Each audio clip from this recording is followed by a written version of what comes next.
परिवारजनों को, मातृशक्ति को, जिन्होंने जो है बहुत ही सामान्य परिस्थितियों में रहते हुए अपने परिवार का भरण पोषण भी किया है और एक ऐसा संयुक्त परिवार आज तक हमारे समाज में हम लोग देख रहे हैं। ये आधुनिकता के समय में समय जैसे आगे बढ़ रहा है और ऐसे समय में बहुत कम ऐसे परिवार हैं जो संयुक्त रूप से रह रहे हैं। मैं समझती हूँ कि ऐसी माँ जो सबको जोड़कर रखती है, ऐसे पिता जो अपने बच्चों को इतने जिनके 3-4 परिवार पीढ़ियां तक भी आज तक वहाँ पर उन्होंने जोड़ के रखा है, वो सभी जो है प्रेरणा की स्रोत हैं। तो उन सभी को मैं बहुत बधाई देती हूँ जिन्होंने सामान्य परिस्थितियों में भी देश और समाज में अपने आप को स्थापित किया है। कहते हैं यत्र पूज्यन्ते नार्यस्तु तत्र रमन्ते देवता। जहाँ नारियों का पूजा से मतलब ये नहीं है कि जहाँ पे नारियों को पूजा जा रहा है, तो पूजा से मतलब है जहाँ पे नारियों का, महिलाओं का सम्मान होता है, वहाँ पर देवता भी जो है खुश होते हैं, वहाँ पर देवता भी विराजमान रहते हैं और अपना आशीर्वाद देते हैं।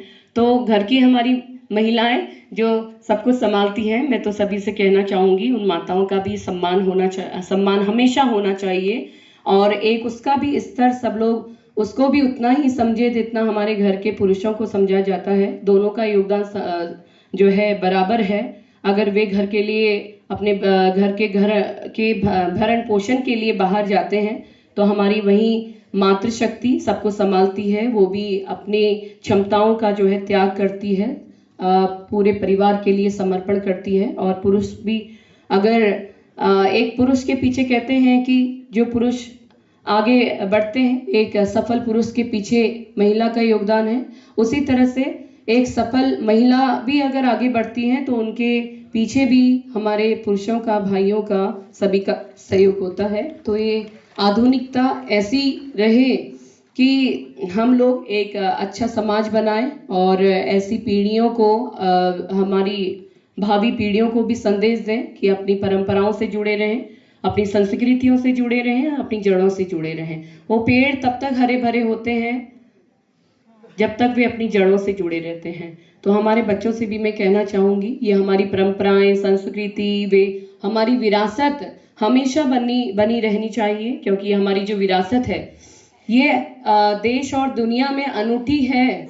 और हम जो है पाश्चात्य संस्कृति की ओर सिर्फ उतना ही जाएं जितने में हमारी परंपराओं को हम पे गर्व हो, हमारे समाज को, हमारे देश को हम पर गर्व हो। और हम पाश्चात्य संस्कृति को ना अपनाएं। पाश्चात्य संस्कृति हमारी संस्कृतियों को जो है अपनाने में इतना मतलब, क्योंकि हमारी संस्कृति, हमारी वेशभूषा, हमारा पहनावा वो है जिसे देखते ही गर्व आता है और मन में जो है सभी के लिए सम्मान निकलता है। तो ऐसी संस्कृति हमारी हमेशा बनी रहनी चाहिए।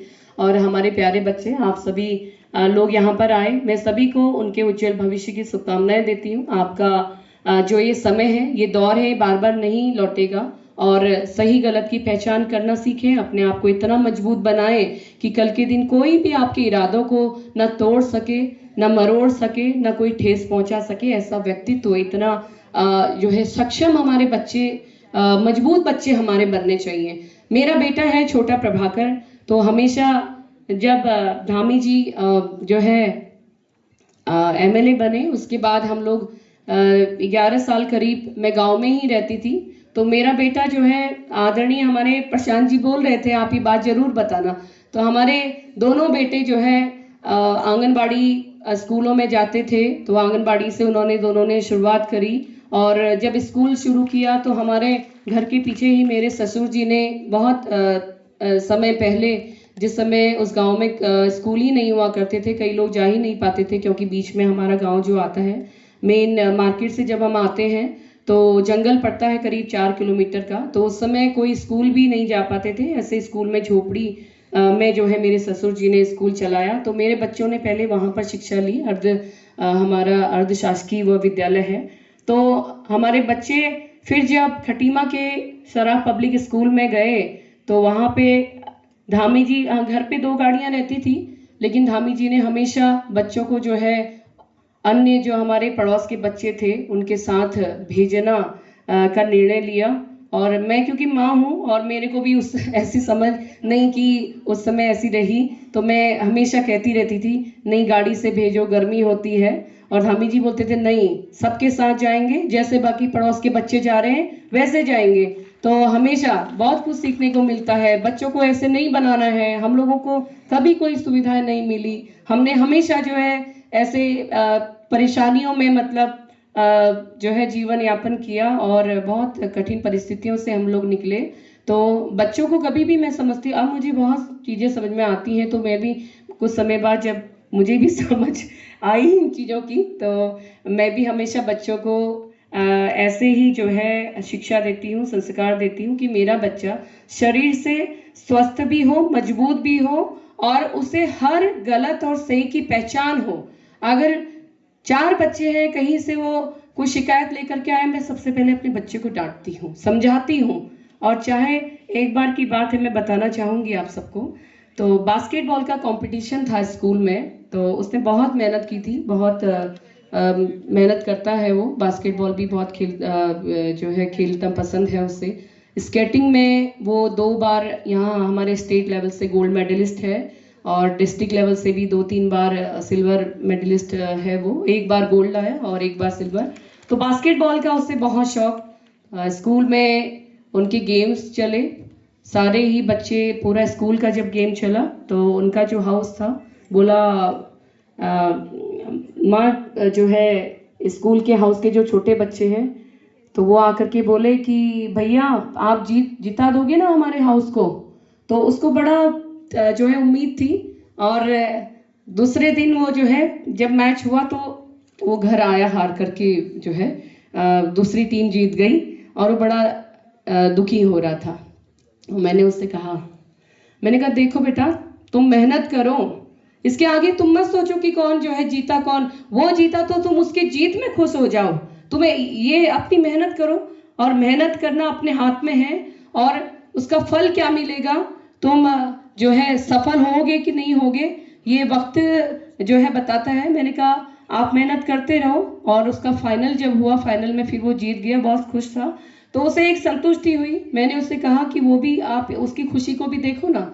मैंने कहा आप इतने बार जो है सफल हुए, इतने बार आप विनर हुए, आपको अच्छा लगा। मैंने कहा उसको भी तो अच्छा लगा होगा ना, उसके माता पिता को भी तो अच्छा लगा होगा ना, वो खुश था ना। बोला हाँ। तो मैंने कहा आप जो है मनभेद मत रखिए, मतभेद रखिए। और बच्चे जब इस तरह की छोटी छोटी चीजें उनके साथ होती हैं, मैंने कहा जीवन में खुश होना जरूरी है। सफलता और असफलता तो आती रहेगी, अगर जीवन में खुश होना अगर हम अपने बच्चों को नहीं सिखा रहे हैं तो ये जीवन जो है व्यर्थ है। क्योंकि जीवन में तो कभी भी कुछ भी जो है, कभी खुशी कभी गम चलता रहता है। लेकिन हमारी खुशी जो है बहुत महत्वपूर्ण है। हमारे बच्चों को हम लोग अच्छी शिक्षा दें, दूसरों की दुख में भी दुखी होना उनको हम लोग समझाएं और दूसरों के सुख में वो लोग खुश हों, क्योंकि वो भी हमारे ही बच्चे हैं, हमारे समाज के लोग हैं।